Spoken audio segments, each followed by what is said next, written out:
You know, when you reach my age, 87 years old, you think you've seen everything. You think nothing can surprise you anymore.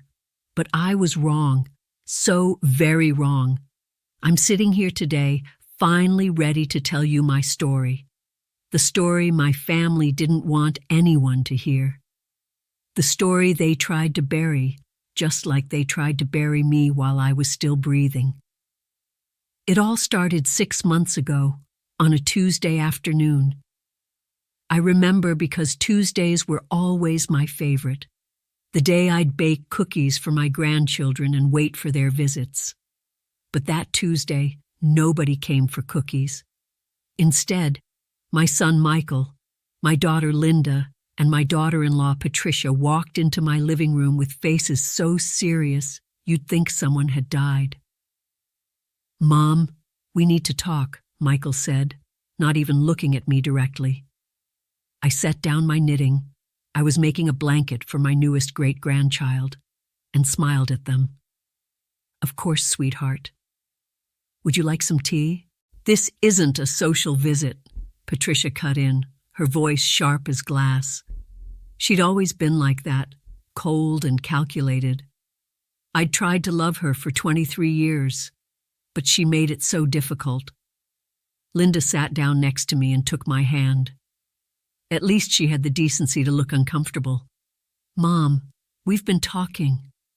All of us. And we think it's time you stop telling stories about the past." I blinked at her, confused. "Stories? What stories, honey?" Michael finally spoke up, his voice tight. "About Dad, about the family, about things that happened a long time ago. People are starting to talk, and it's not good for the family reputation." My heart started beating faster. Suddenly I understood. They'd found out I'd been talking to my neighbor, Sweet Margaret, about my late husband Robert, about what really happened in our marriage, about the truth I'd kept buried for 60 years. "I see," I said quietly. "We're not trying to be cruel, Mom," Linda said, squeezing my hand. "But some things are better left in the past. Dad's gone now. There's no point in dragging up old pain." Old pain? I felt something rising in my chest. Anger, maybe, or just years and years of being quiet. "Is that what you call it?" Patricia leaned forward, her eyes cold. "What we call it doesn't matter. What matters is that you stop talking. Stop telling people things that could damage this family. Michael is up for partner at his firm. Linda's husband is running for city council. We have reputations to protect." "And what about my reputation?"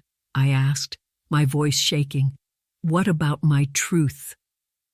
"Your truth," Patricia said, almost laughing, "is whatever you want it to be in your own head. But keep it there. Don't spread it around the neighborhood like gossip."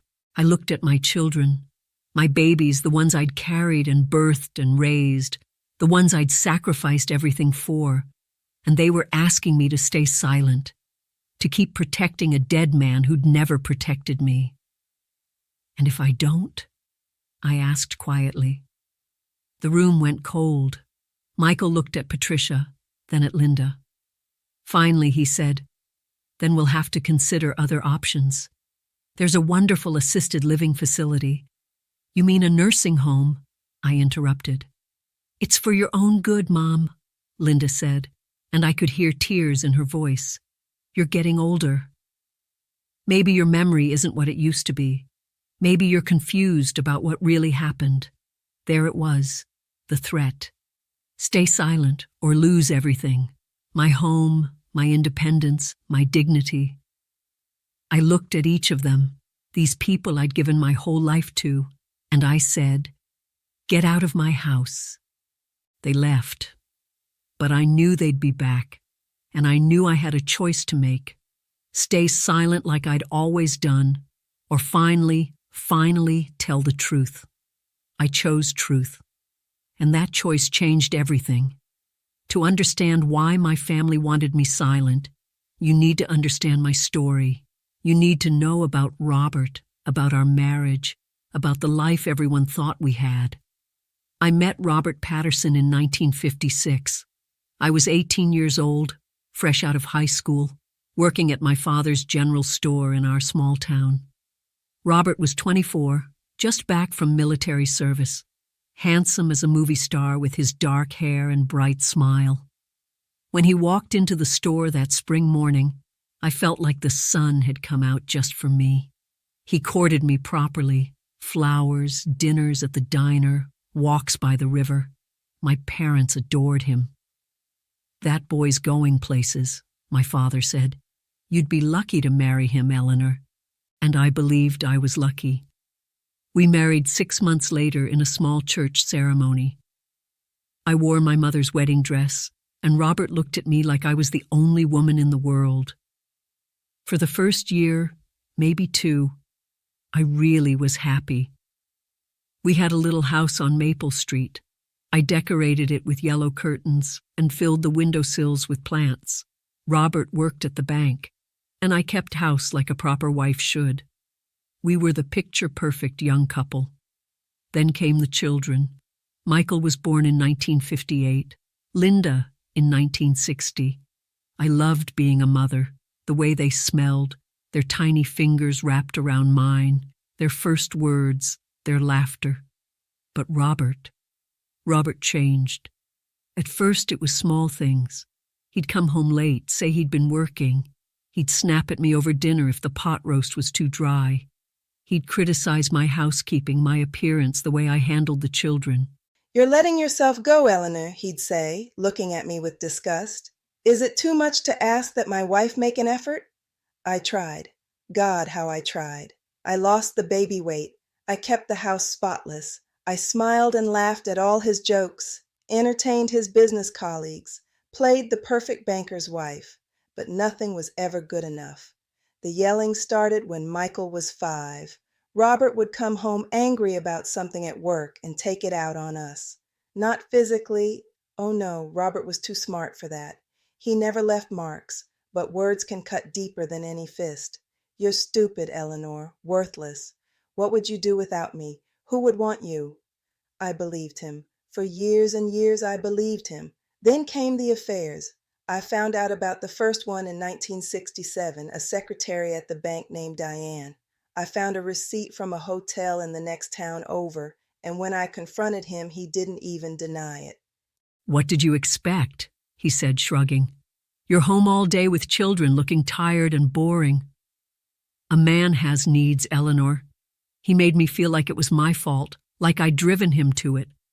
I thought about leaving. I really did. But it was 1967. Women didn't just leave their husbands, especially not with 2 young children and no job skills. Where would I go? How would I survive? So I stayed. I stayed through affair after affair. I stayed through the constant criticism, the emotional manipulation, the nights he'd come home smelling like another woman's perfume. I stayed through the years when he'd ignore me for weeks, then suddenly be charming again, bringing me flowers and promising to change. He never changed. Michael and Linda were teenagers by then. They knew something was wrong. Children always know, but they didn't understand. To them, their father was successful, respected in the community, president of the Rotary Club, deacon at our church. He was someone important. And I was just mom. Just the woman who made dinner and washed clothes and kept everything running smoothly behind the scenes. Robert died in 2015 at the age of 83. Heart attack, quick and painless. At his funeral, person after person stood up to talk about what a wonderful man he was. A pillar of the community, they said. A devoted husband and father. A man of integrity. I sat there in my black dress, listening to them rewrite history, and I said nothing. Because that's what I'd always done. I'd stayed silent. For 10 years after his death, I continued to stay silent. When people asked about Robert, I smiled and said we'd had a good marriage. When my grandchildren asked about Grandpa, I told them stories about his successes, his humor, his intelligence. I lied. I protected his legacy because that's what good wives do, even when they're widows. But 6 months ago, something changed. My neighbor Margaret, she's 79, a widow herself, started opening up to me about her own marriage, about the abuse she'd suffered, the years she'd stayed silent. I wish I'd spoken up, she told me over coffee one afternoon. I wish I'd told someone, anyone. Maybe it would have helped. Maybe other women wouldn't have felt so alone. And I thought, yes, maybe. So I started telling her. Small things at first, how Robert would criticize me, how he'd made me feel small, then bigger things, the affairs, the emotional cruelty, the way he'd controlled every aspect of my life. It felt like releasing poison from my body, like finally being able to breathe. I didn't know Michael's daughter, my granddaughter Emma, had overheard one of our conversations. I didn't know she'd told her father everything I'd said. That's how they found out. That's why they came to silence me. After my children left my house that Tuesday, I didn't hear from them for 3 days, 3 whole days of silence, no phone calls, no visits. For a woman whose whole life had revolved around her family, it felt like being cut off from oxygen. I tried calling Linda on Thursday. She answered, but her voice was strained. Mom, I can't talk right now. Linda, sweetheart, please, let's talk about this like adults. I never meant to. You never meant to what? Destroy Dad's memory? Make us all look like fools who didn't know what was happening in our own home? That's not fair, I said, my hand trembling on the phone. You were children. It wasn't your fault you didn't know. We didn't know because there was nothing to know, Linda snapped. Mom, I love Dad. He was good to us. Maybe your marriage wasn't perfect. Whose is? But that doesn't mean you get to turn him into some kind of monster now that he's not here to defend himself. Defend himself. I felt tears burning in my eyes. Linda, I would never. I have to go, she said, and hung up. I sat there holding the phone, feeling like I'd been slapped. The following Sunday, I went to church like I'd done every Sunday for 67 years. I walked into the same pew I'd sat in for decades, the one with my name plate on it, a donation I'd made years ago in Robert's memory. People looked at me differently, whispered, turned away when I tried to smile at them. After the service, Pastor James, he's been at our church for 15 years now, pulled me aside. Eleanor, I wanted to speak with you. Of course, Pastor, I said, hopeful. Maybe he would understand. Maybe he would help. His face was kind but concerned. I've heard some troubling things about you making accusations against Robert, about your memory perhaps being unreliable.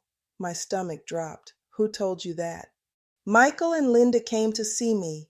They're worried about you, Eleanor. They said you've been confused lately, mixing up memories, perhaps even inventing things that didn't happen. I haven't invented anything, I said firmly. Everything I've said is true. Pastor James patted my hand in that condescending way people do when they think you're senile. I'm sure it feels true to you, but Robert was a good man. I knew him for years. He was one of our most devoted members, generous with his time and money. Perhaps you're remembering some disagreements you had, and in your grief, they've become larger than they were? I pulled my hand away. I'm 87, Pastor, not demented. And grief? I wasn't grieving. I was free. His eyes widened. The mask of kindness slipped for just a moment, and I saw judgment underneath. I think perhaps you should take some time away from church, he said quietly, until you're feeling more yourself. I'd been cast out from my own church, the church I'd cleaned and decorated and fundraised for, the church where I'd taught Sunday school and organized bake sales and volunteered every week for decades. I walked out with my head high, but once I got to my car, I broke down crying. That week, I got a letter from the local historical society. I'd been a member for 25 years, helping preserve our town's history. The letter was short and formal. Dear Mrs. Patterson, Due to recent concerns about accuracy and reliability, we regret to inform you that your volunteer services are no longer needed. Thank you for your years of service.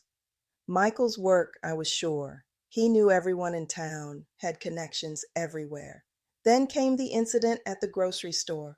I was shopping on a Wednesday morning like I always did. My cart was full. I was planning to make my famous beef stew, the one my grandchildren had always loved. I was reaching for carrots when I heard a voice behind me. I heard about you. I turned. It was Sandra Brennan, someone I'd known for 40 years. We'd been on the PTA together when our kids were young. Hello, Sandra, I said carefully. I heard what you've been saying about Robert. Her voice was cold. My husband worked with him for 30 years. Robert was a good man, and you're destroying his reputation because what? You're old and bitter and want attention? Sandra, you don't understand. No, you don't understand, she interrupted. You don't get to rewrite history. You don't get to play victim after living off Robert's success for 60 years. He gave you a good life, a nice home, provided for you and your children. And this is how you repay him? By spreading lies? People were staring now. Other shoppers had stopped to watch. They're not lies, I said, my voice shaking but firm. And I earned every bit of the life I had. I raised his children. I kept his home. I played my part while he... While he what? Sandra demanded. While he worked hard to give you everything? You should be ashamed. I abandoned my cart and left. Drove home with tears streaming down my face, my hands shaking so badly I could barely hold the steering wheel. When I got home, there was a car in my driveway. A car I didn't recognize. Inside my house, the one I'd lived in for 30 years, were Michael, Patricia, and a woman in a business suit I'd never seen before. Mom, Michael said, not quite meeting my eyes. This is Sharon. She's a geriatric care specialist. Sharon smiled at me with professional sympathy. Hello, Mrs. Patterson. Your son asked me to stop by and do a brief evaluation, just to see how you're managing on your own. I'm managing fine, I said, setting my purse down. I've been managing on my own for 10 years since Robert died. Of course, Sharon said smoothly, but your family is concerned. They've noticed some memory issues, some confusion. It's very common at your age. I'm not confused, Patricia spoke up. You've been telling stories that aren't true, Eleanor. You've been upsetting people. You forgot to pay your electric bill last month. I didn't forget. There was a problem with the bank. You called Linda 3 times in one day asking the same question. I did not. You see? Michael said to Sharon. She doesn't even remember. I looked at my son, really looked at him, and I realized this was planned. They'd gone to the church, to the historical society, to everyone they knew. They'd planted seeds of doubt about my mental competence. They were building a case to silence me, to take away my independence, to put me somewhere I couldn't tell my story. Get out, I said quietly. Mom, get out, I shouted, surprising even myself. This is my house, my home, and you will not come into it and treat me like I'm some confused old woman who doesn't know her own mind. Sharon stood up quickly, gathering her papers. Michael and Patricia headed for the door. We're trying to help you, Michael said at the door. But if you won't accept help, we'll have no choice but to take other measures. We have a lawyer, Mom. We can go to court. We can prove you're not competent to live alone. Then they were gone. I sank onto my couch, my heart pounding, my mind racing. They were serious. My own children were willing to take away my freedom, my home, my life, all to keep me quiet, all to protect a dead man's reputation. I looked around my living room, at the photos on the walls, the knickknacks I'd collected over the years, the chair where I sat every morning with my coffee. This was my life, my space, my story, and I wasn't going to let them take it from me. That night I made a decision. If they wanted to silence me, I'd do the opposite. I'd make sure everyone heard my story. I'd make sure the truth came out. I just needed to figure out how. The answer came from the most unexpected source, my youngest granddaughter, Sophie. Sophie is 26, a bright girl who works in social media marketing in the city. She'd always been close to me, but I hadn't seen her since my children's intervention. I assumed she'd taken their side, but 3 days after Michael's visit, she showed up at my door. "Grammy," she said, and I could see she'd been crying. I pulled her inside, made her tea, held her while she cried. Finally, she spoke. "Dad told me what's been happening, what you've been saying about Grandpa, what they want to do to you." My heart sank. "Sophie, sweetheart, I know you loved your grandfather." "Stop," she said, wiping her eyes. "Just stop, Grammy. I need to tell you something I've never told anyone." She took a deep breath. "When I was 16, I started noticing things about Grandpa. The way he'd look at my friends, the comments he'd make about girls' bodies. Once, at a family dinner, he cornered me in the kitchen and told me I was getting too curvy and should watch my weight. The way he said it, it felt wrong. It felt creepy. My blood ran cold. I told myself I was imagining it, that he was just old-fashioned, just from a different generation. But Grammy, it always felt wrong. And when I heard what you'd been saying about the affairs, about how he treated you, everything clicked into place." She grabbed my hands. "I believe you. I believe every word. And I'm so sorry I didn't see it sooner. I'm so sorry you were alone in that marriage." I started crying then. For the first time in months, I cried out of relief instead of pain. Someone believed me. Someone saw the truth. "Dad and Aunt Linda, they don't want to see it," Sophie continued. "They've built their whole identity on having this perfect father. Admitting the truth would mean admitting they didn't really know him. It would mean questioning everything." "I know," I whispered. "I can't force them to see." "But you can tell your story," Sophie said. "You can make sure other people hear it. Other women who might be going through the same thing. Other people who've been silenced." "How?" I asked. "No one in this town will listen to me. They've all been poisoned against me." Sophie pulled out her phone. "Not everyone. Grammy, I work in social media. I help people tell their stories online. What if you told your story on video, on YouTube, where it can't be controlled or silenced by Dad or anyone else?" I stared at her. "I don't know anything about YouTube." "You don't have to," she said, getting excited now. "You just have to talk. Tell your story like you're talking to a friend over coffee. I'll film it, edit it, post it, and people will hear you, people all over the world. But your father will be furious, yes. But Grammy, he can't stop you from telling your own story. This is your life, your truth. You have every right to share it." I thought about it, about decades of silence, about all the other women who might be staying silent too, about the power of truth. "Okay," I said. "Let's do it." We spent the next 2 weeks preparing. Sophie helped me organize my thoughts, my memories. We decided to tell it chronologically, from meeting Robert, through the marriage, to his death and beyond. We wouldn't sensationalize it. We wouldn't embellish. Just the plain, honest truth. Sophie set up a simple camera in my living room. "Just look at the camera like you're talking to a friend," she said. "Be yourself. Tell your story." I was nervous. My hands were shaking. At 87 years old, I was about to do something I'd never done. Speak my truth publicly. "Ready, Grammy?" Sophie asked from behind the camera. I took a deep breath. Thought of 18-year-old Eleanor, so hopeful and naive. Thought of all the years of pain, of silence, of pretending.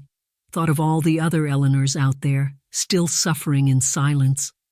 "Ready," I said, and I began to talk. Sophie posted the first video on a Friday night. My grandmother's story, 60 years of silence. I didn't expect anything to happen. I thought maybe a few hundred people might watch it.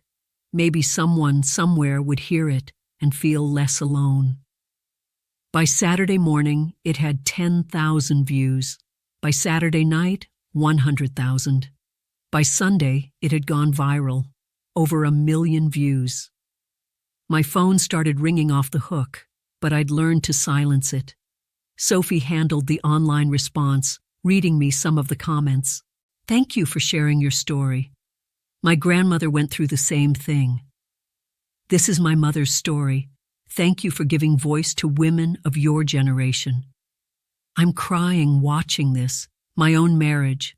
I needed to hear this." But there were negative comments too, cruel ones. Bitter old woman, making up stories for attention, destroying a dead man's reputation. "Ignore them," Sophie said. "Focus on the people you're helping." On Monday, I got a call from my old friend Martha, someone I'd been close to before Robert had isolated me from my friends. "Eleanor," she said, her voice shaking, "I saw your video. And I need to tell you something about Robert." My heart started pounding. "What about him?" "In 1973, Robert made a pass at me at a Christmas party at your house. You were in the kitchen, and he cornered me in the hallway and tried to kiss me. I pushed him away and never told you because I didn't want to hurt you. I felt guilty about it for 50 years. "Martha." "There's more," she interrupted. "After I saw your video, I called some of our old friends. Helen, Judy, Carol, Eleanor. He did the same thing to all of us. We all kept quiet because we didn't want to hurt you, or cause problems, or ruin our friendships. But we all knew Robert wasn't the man people thought he was."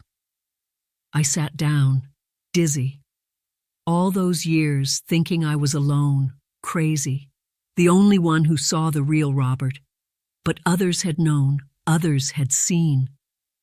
"Why didn't anyone say anything?" I whispered. "Because it was a different time," Martha said sadly. "Because men like Robert were protected. Because women like us were taught to keep quiet. Eleanor, I'm so sorry we failed you." More women came forward over the next few days, some publicly in comments on the video, some privately through messages Sophie screened for me. A woman named Joyce contacted us with a heartbreaking story. She'd had an affair with Robert in the 1980s. He told her his marriage was loveless, that I was cold and distant, that he was planning to leave me. She'd believed him until she got pregnant. Then he'd turned vicious, threatened her, paid for an abortion, and told her if she ever told anyone, he'd destroy her reputation in town. "I'm so sorry," Joyce wrote. "I didn't know the truth about your marriage. He made you out to be the villain. I've lived with guilt for 40 years. Another email came from a woman in the next town over. Robert had had a long-term affair with her mother in the 1990s. Her mother had passed away, but the woman remembered how her mother had suffered, waiting for Robert to leave his wife like he'd promised, never understanding why he wouldn't. "He destroyed my mother," she wrote. "She wasted 10 years of her life on him. Thank you for telling the truth. Thank you for finally exposing who he really was." The video now had 5 million views. News outlets started picking up the story. Grandmother's viral video exposes emotional abuse in picture-perfect marriage. The power of speaking up. 87-year-old woman shares decades of silence. Sophie showed me an article from a major newspaper. They'd interviewed psychologists about emotional abuse in older generations, about how many women of my era had suffered in silence, about how cultural expectations had trapped them. "Your story is important, Grammy," Sophie said. "It's helping people understand a whole generation of women's experiences." But then came the call I'd been dreading. "Michael, are you happy now?" His voice was cold, furious. "You've humiliated this family. I've had to take a leave of absence from work because of the attention.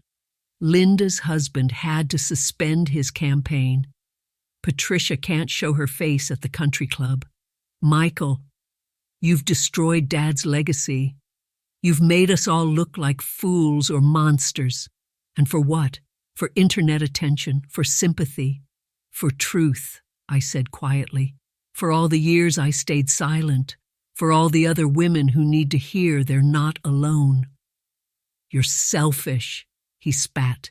"You always have been. Dad gave you everything, and this is how you repay him." "Your father gave me a prison," I said, surprising myself with my firmness. "And you're angry because I've finally escaped it. You're angry because you have to see him for who he really was." "I see you for who you really are," Michael said. "A bitter, vindictive old woman.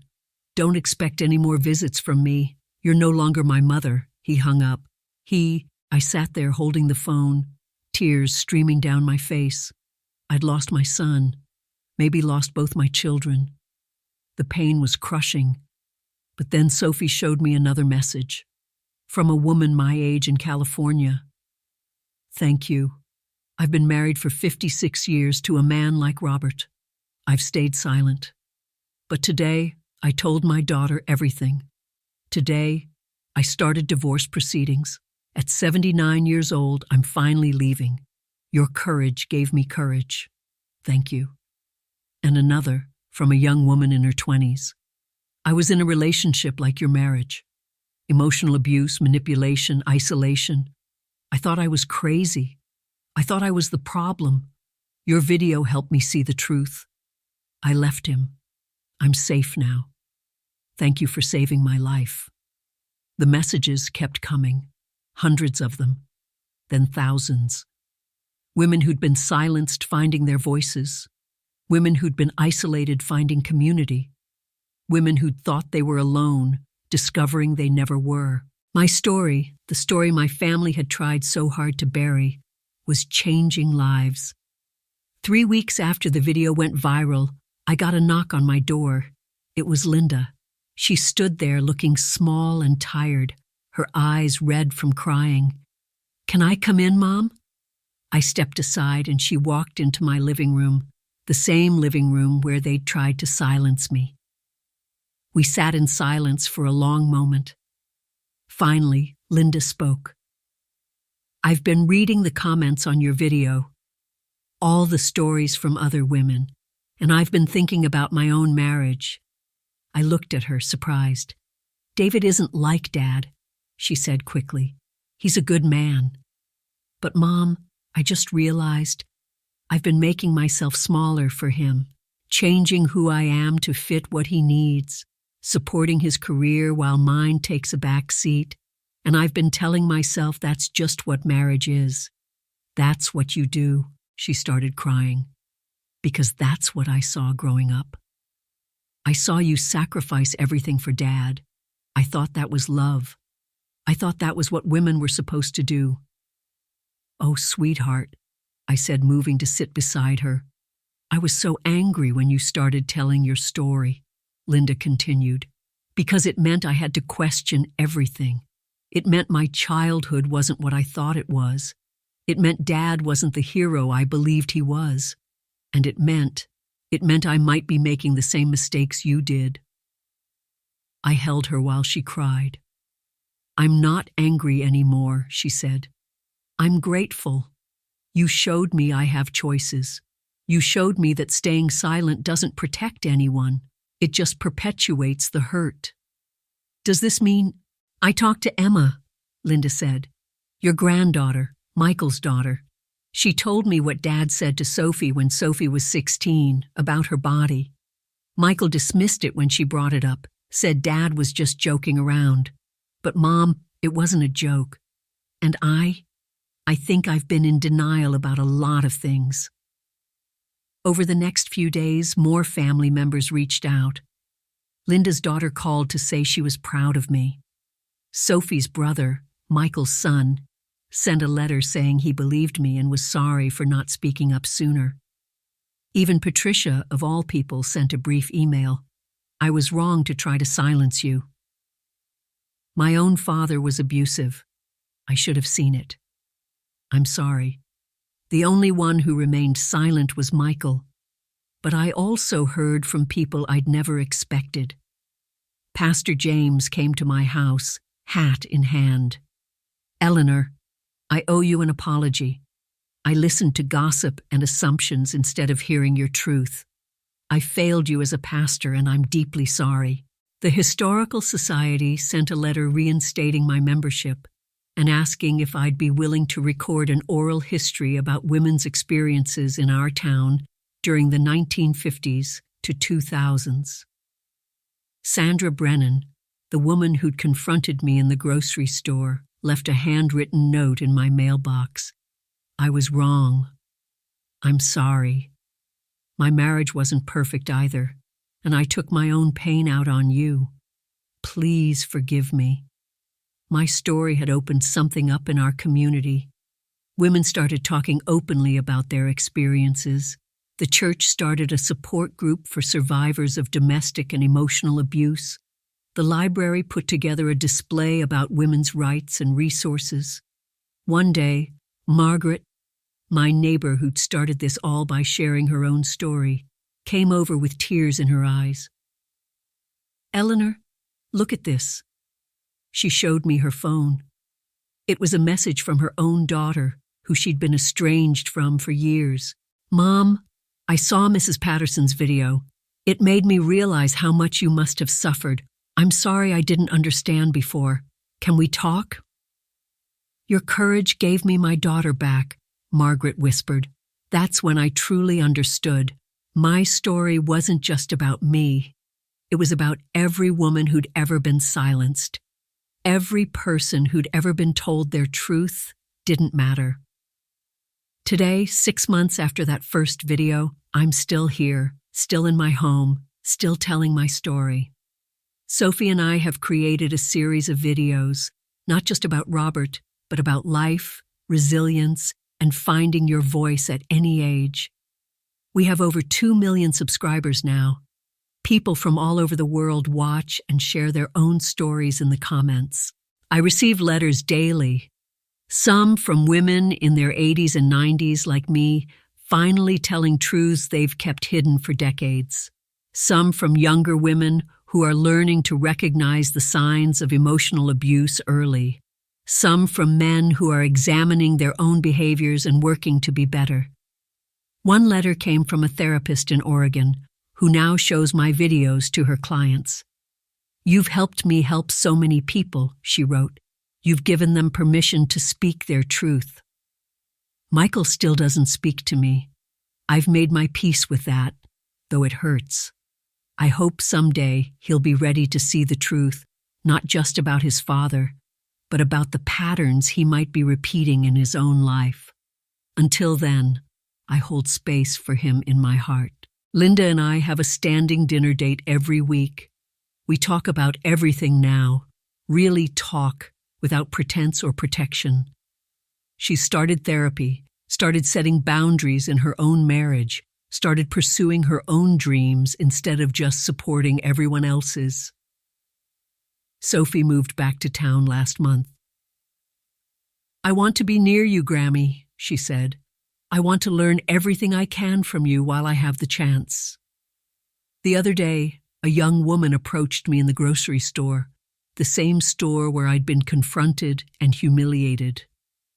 Are you Eleanor Patterson? She asked nervously. I braced myself, expecting criticism.